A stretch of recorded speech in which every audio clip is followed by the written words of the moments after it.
Hello and welcome to Dav Chat. Thanks for tuning in. I'm your average friendly Australian living in the United States with an avid interest in American politics. Let's get down to brass tacks. Was there a red wave? No, some light spotting. That was the joke on Twitter today.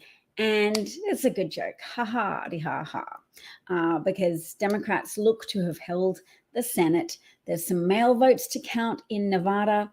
And guess what? A lot more Democrats use mail-in voting because Trump trashed that process. It used to be, 4 years ago, a lot of Republicans used that method of voting, availed themselves of the ease of mail-in voting, and now it's trash in the eyes of a lot of Republicans. So when you say, oh, there's 22,000 votes to count from mail-in voting for the Nevada State Senate seat, then you say, looks good for Dems holding that 50-50 split in the Senate with a tiebreak by the vice president, who is, of course, Democrat, Vice President Kamala Harris. And then, of course, also a runoff for the Georgia Senate seat between Reverend Warnock and former football player Herschel Walker, famously coerced former girlfriends into getting an abortion from their own account. And we're talking about a woman who is documentedly paid child support by Herschel Walker for another pregnancy with him, in which she chose to resist his efforts to bully her into getting an abortion.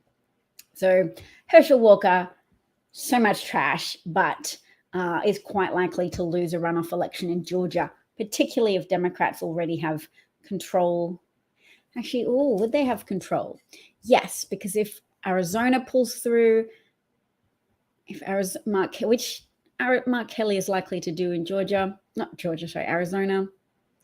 Arizona's looking promising because Kari Lake is a nightmare. You see all these Republicans in the comments saying she's so well-spoken and so intelligent.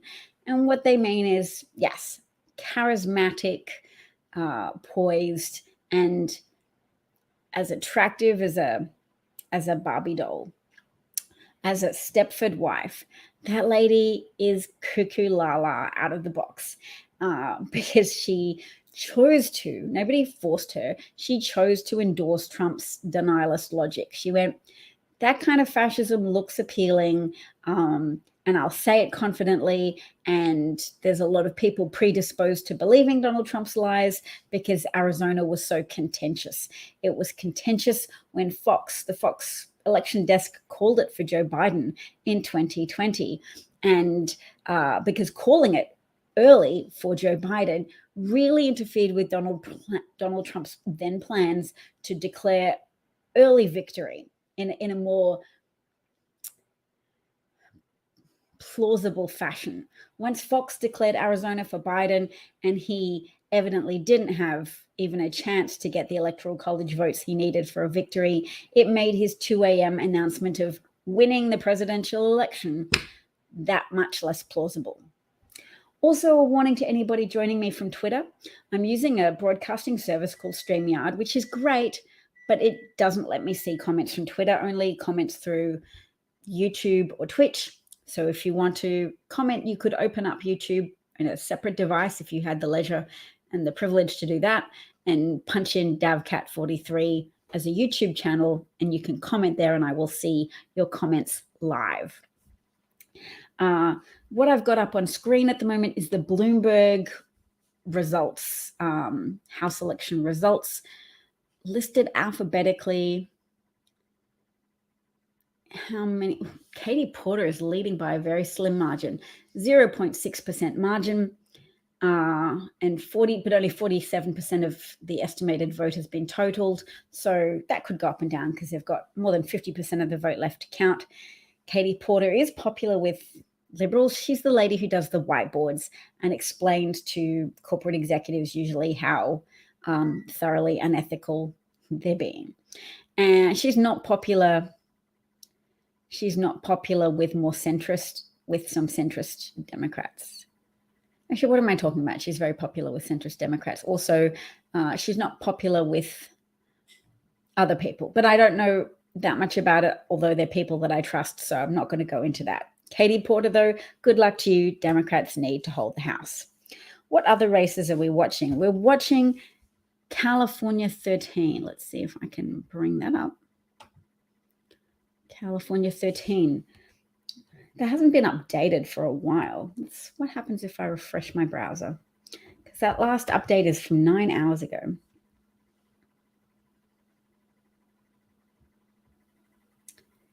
I want California, no, alphabetical.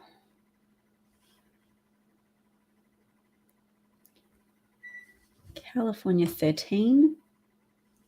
No, 11 hours ago, a batch of 27 votes was reported. California 13, maybe they're waiting on some mail.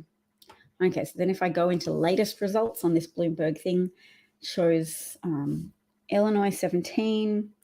Yeah, I've already got that in a column for Democrats. Oh, look, that has been won. Oh, no, nope, I'm getting confused with Texas 28. Can you see what I'm saying? I'll make it bigger. There we go. It's bigger, and we've got Texas 28's been awarded to the Democrat, 13.2% margin of victory to the Democrat. It's Illinois 17 that I'm looking at. Okay. Yep, 94% of vote tallied. Democrats 3.5 margin. That's fine. Okay, I want to watch California again.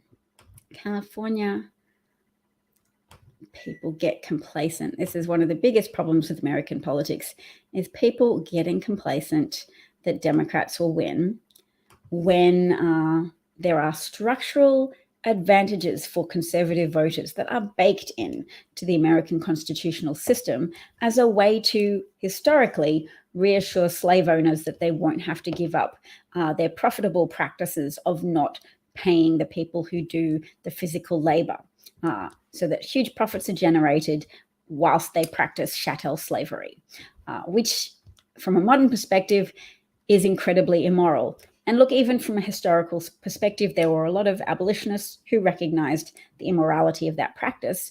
And that's precisely why the Electoral College system exists, to put a thumb on the scale for people living in lower density populated states, which is why when you see those maps that are full of red with blue at the margin, people live close to water usually. There are higher density population areas on the coasts of the United States.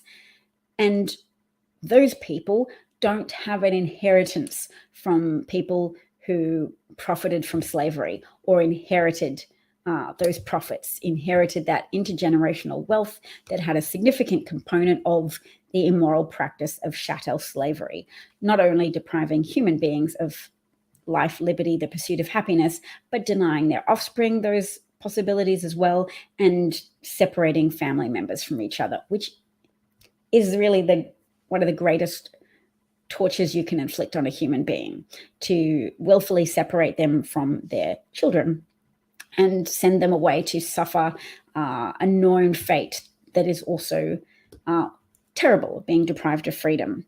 So that's where the Electoral College system comes from. Don't forget, it's a concession made to reassure powerful landowners in pro-slavery states that they could have a disproportionate impact on political outcomes in the United States.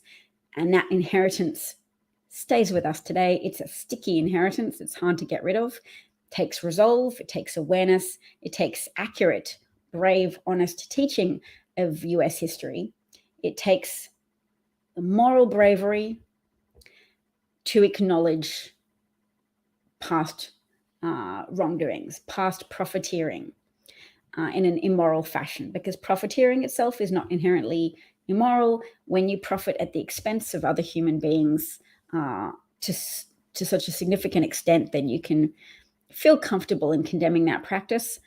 Of course, a lot of people aren't comfortable condemning that practice, and you can see in various Texas history books that say, yes, the transatlantic slave trade, or they'll call it migration. They'll call it coerced migration or something, just to diminish use of the term that's more current, that has greater salience people know what slavery means, coerced migration makes it a little less accessible to the younger reader and to many readers.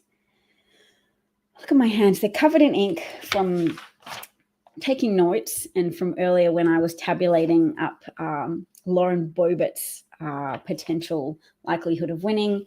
I put in the different counties and the percentage of that Boebert or her rival were up in the polls and the number of votes associated with that county that remained to be counted in the different districts. And I came out with Boebert having probably about 6,000 more votes to count and her rival having 16,775 in a vague calculation. So I can't stay for much longer, but there is a thin chance that Democrats hold the House. Thin. And